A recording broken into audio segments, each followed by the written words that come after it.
mantap, mantap, mantap. Mantap, mantap, mantap, mantap.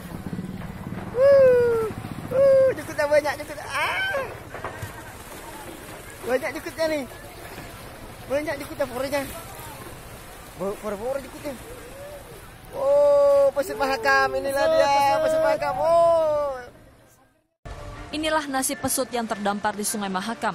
Diduga sempat tersangkut jaring nelayan, pesut berjenis kelamin betina ini ditemukan warga desa rantau Kutai Kertanegara sudah tak bernyawa. Mamalia ikon simbol Kalimantan Timur ini biasanya berenang dengan formasi ganjil dari 3 hingga 5 ekor. Kini jumlah pesut Mahakam pun menurun, populasinya bahkan di bawah 100 ekor saja.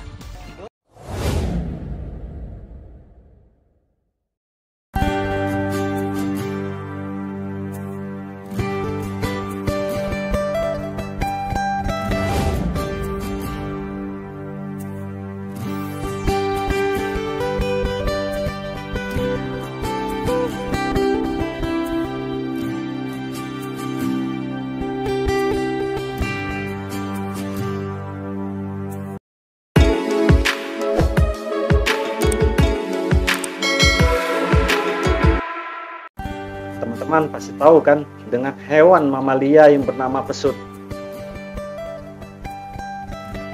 Jadi ikan pesut ini adalah hewan sejenis lumba-lumba yang hidup di perairan air tawar. Bahkan diperkirakan sekarang ikan pesut ini merupakan salah satu hewan yang terancam punah. Diperkirakan hidupnya di perairan Mahakam itu hanya berkisar antara 100-an ekor nih teman-teman. Nah, jadi di balik keindahan ikan pesut ini ternyata ada cerita legenda yang mengiringi keberadaan ikan pesut ini sendiri. Apa kira-kira nama legenda itu? Dan seperti apa cerita tentang legenda ikan pesut Mahakam ini? It's Bams, welcome to Kismis. Konspirasi dan misteri. Oke teman-teman, ada salah satu cerita populer yang ada di Kalimantan Timur yang menceritakan tentang keberadaan ikan pesut. Bahkan cerita ini diyakini oleh sebagian masyarakat hingga dengan sampai saat ini. Jadi di sini aku ingin jelaskan sedikit tentang ikan pesut Mahakam nih teman-teman. Jadi pesut Mahakam ini adalah salah satu hewan endemik yang banyak ditemukan di Kalimantan Timur. Pesut ini adalah hewan sejenis lumba-lumba atau hewan mamalia yang hidup di air tawar. Keberadaannya banyak sekali ditemukan di Kalimantan Timur. Hewan pesut Mahakam ini bahkan dijadikan sebagai maskot salah satu provinsi yang ada di Kalimantan, tepatnya Kalimantan Timur. Hal ini karena keberadaan pesut yang ada di sungai terpanjang di Kalimantan ini atau Sungai Mahakam. Meski begitu, kini keberadaan pesut Mahakam dianggap semakin berkurang dan terancam punah. Terutama karena habitatnya yang terganggu dengan aktivitas manusia. Jadi menurut data dari laman pemerintah Kabupaten Kutai Kartanegara, status pesut Mahakam kini jumlahnya tak lebih dari 100 ekor. Karena itu hewan tersebut kini termasuk ke dalam hewan yang sangat dilindungi oleh Provinsi Kalimantan Timur. Lantas, seperti apa legenda asal-usul pesut Mahakam yang ada di Kalimantan Timur ini? Berikut kisahnya dalam legenda pesut Mahakam. Di sebuah desa, hiduplah sepasang suami istri bersama dengan 2 orang anaknya. Seorang anak laki-laki dan anak perempuan. Pak Pung adalah nama suami itu. Ia hidup dan mencari nafkah dengan bertani dan menangkap ikan. Mereka hidup dengan tenang dan bahagia. Namun, suatu hari istri Pak Pung jatuh sakit hingga akhirnya ia harus meninggal dunia. Tinggallah Pak Pung bersama kedua orang anaknya. Pekerjaannya pun kini menjadi kian berat. Lantaran di samping bekerja di ladang, mencari ikan, ia juga harus mengurus kedua orang anaknya. Semakin hari Pak Pung merasa semakin terbebani nih teman-teman. Hingga suatu hari diadakanlah sebuah pesta panen di kampung tersebut. Semua masyarakat bergembira akan hasil panen yang melimpah, termasuk Pak Pung di sini. Pada saat itu, Pak Pung merayakannya dengan bernyanyi dan menari. Dia bernyanyi dan menari bersama seorang gadis cantik. Dari situ timbullah perasaan suka dan jatuh cinta kepada gadis tersebut di dalam hatinya.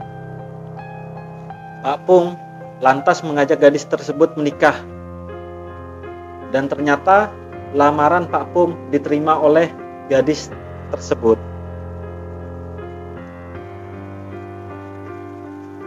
Sang gadis pun bersedia menjadi istri Pak Pung.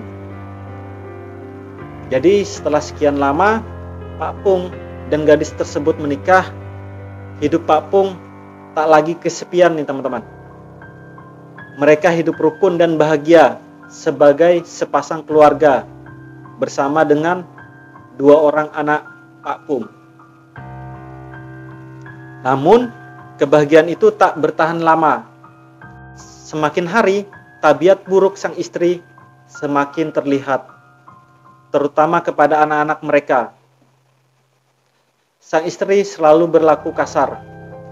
Ia juga sering menghukum anak-anak tersebut dan tidak memberinya makan. Kedua anak itu juga disuruh untuk mencari kayu bakar di hutan.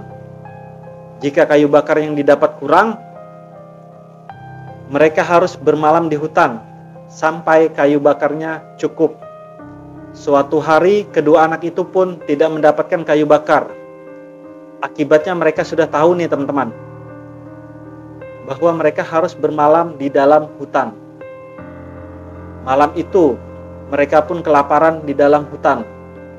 Namun, tiba-tiba mereka bertemu dengan seorang kakek tua.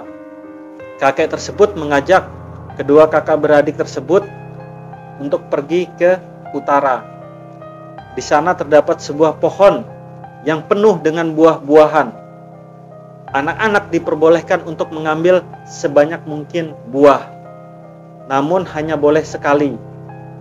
Jika sudah mengambil buah, maka tidak boleh lagi kembali. Sayangnya, kedua anak tersebut lupa diri dan kembali lagi mengambil buah tersebut. Keesokan harinya, keduanya pun pulang ke rumah. Namun sungguh tak disangka, sesampai di kampung, mereka tidak dapat menemukan kedua orang tua mereka. Setelah bertanya kepada para tetangga, ternyata kedua orang tuanya telah pindah nih teman-teman. Para tetangga pun memberitahu kemana kedua orang tua mereka itu pindah. Kedua kakak beradik itu pun lekas berangkat untuk mencari alamat baru Pak Pung atau alamat orang tua mereka tersebut. Hingga akhirnya mereka menemukan sebuah pondok yang ada di tengah ladang. Itulah rumah baru Pak Pung atau rumah kedua orang tua mereka. Karena kelaparan, si kakak beradik masuk ke dalam rumah tersebut untuk mencari makan. Beruntungnya, mereka menemukan nasi ketan di atas periuk panas. Keduanya pun menyantap habis nasi ketan tersebut hingga kenyang. Setelah puas dan kenyang, mereka pun merasa gerah dan kepanasan. Keduanya pun keluar rumah untuk mencari udara segar. Karena masih kepanasan, mereka memutuskan untuk melepaskan baju dan terjun ke sungai. Ketika Pak Pung dan istrinya pulang ke rumah, mereka kaget melihat nasi ketan yang sudah dibuat telah habis. Mereka menjadi penasaran, siapakah gerangan yang menghabiskan makanan tersebut. Mereka pun menelusuri jejak dari bekas makan makanan yang terjatuh hingga akhirnya mereka sampai di pinggir sungai. Dari dalam sungai, Pak Pung dan istrinya melihat 2 ekor ikan sedang timbul dan tenggelam. Kedua ikan tersebut berenang sambil menyemburkan air dari hidung dan mulutnya. Melihat gelagat si ikan, tiba-tiba Pak Pung menyadari bahwa kedua ikan pesut itu tak lain adalah anak mereka. Keduanya pun menjadi sangat sedih mendapati anaknya telah berubah menjadi ikan pesut. Khususnya sang istri, ia pun akhirnya menyesal dengan segala perbuatannya kepada kedua anak tirinya itu. Oke teman-teman, itu tadi cerita tentang legenda pesut Mahakam ya, yang ada di Kalimantan Timur. Cerita asal muasal pesut Mahakam. Kita ketemu lagi di tayangan selanjutnya. Wassalamualaikum warahmatullahi wabarakatuh.